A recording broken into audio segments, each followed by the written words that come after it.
kailangan ko lang gawin, ingatan to. Yun, sa kapagbutihan pa. Anong feeling na parang, ayun, ang dami mo nang nagawang concerts here and abroad? Parang thankful sa unang-una si Diyos, diba? Kasi minsan hindi ko nakala na mangyayari sa akin to hanggang pangarap lang. Parang ganun. Hindi makapaniwala, diba? Ang saya-saya natin. Sobrang nalaman natin na magkakaroon tayo Sa ng States? concert sa States. Yun. Tapos, nakapunta pa tayo ng Disneyland. Disneyland. Tapos ikaw, Universal Studios, Oo. ang daya mo.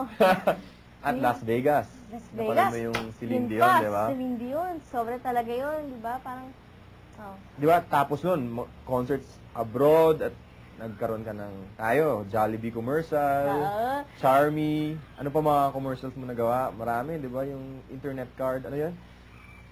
Surfmax. Ano yan? Oh, yun na yun. Sino ba ang mga tinuturing mo mentor sa showbiz? Sino bang tumulong sa'yo yung nagsimula ka Sa talaga? O yung nagsimula ka, sino yung mga gusto mong pasalamatan dahil sila yung tumulong sa'yo na narating mo to? Siyempre, unang-una, Viva. Kay Boss Family? Vic. Oo. Sila yung, di ba, yung nagbigay ng tiwala sa akin, sa atin, sa ating lahat. Pinagtiwalaan nila tayo ng ganitong kalaking mga projects na talagang nakaka-pressure din. Di ba? Nakakatakot kasing suklian, yung mga ganun. Siyempre, sa mga, yan, kay Miss Maricel Soriano, kila Tito Richard, hindi nila ako pinabayaan.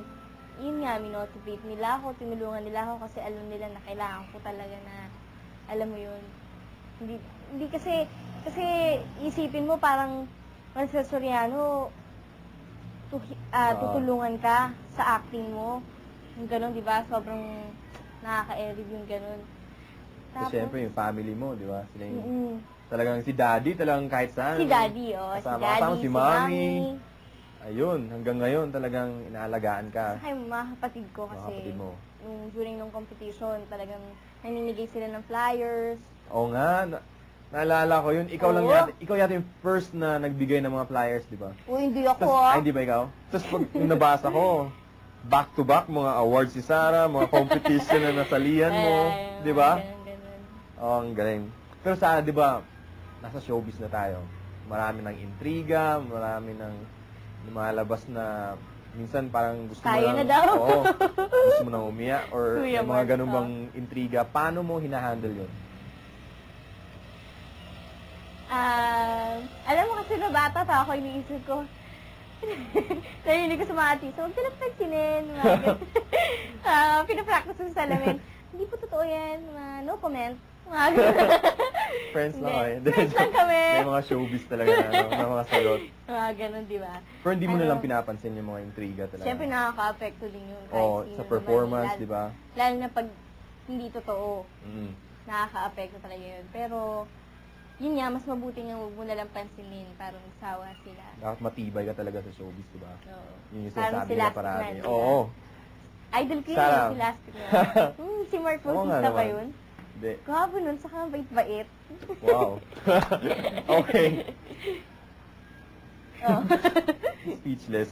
Hindi, Sarah, di ba, mga kanta mo lahat, puro birit, kanta mga tataas, sa mga concert, sobra, parang, sinasabi nila parang, pag sobra daw, parating gano'n, parang, baka daw natatakot sila, hindi ka ba natatakot na parang, uy, baka ma-overuse ko yung boses ko, parang, paano mo inaalaga yung boses mo? Di ba nga kuya, nung mga time na sobrang...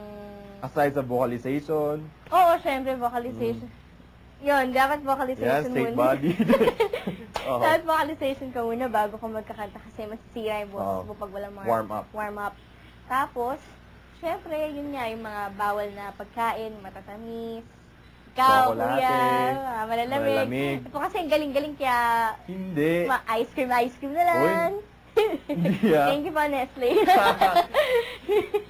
Si Kuya Marco. Siyempre, marami kang CDs na pinapakinggan, di ba? Ano yung mga ibang CDs na pinapakinggan mo aside kay Regine Velasquez? Sino ba? Celine Dion? Kaya yung mga... May time ka ba bang ganyan. makinig ng mga ano ngayon? Oo naman, Okay, syempre. sino ba? Sino ba mga... Sa band mo, anong mga CDs mo doon? Mga study tape. Okay. Dahil ko lang, yung mga, syempre sila Alicia Keys, sila Beyonce, sila Asher, yung mga paborito natin yun. Oo nga.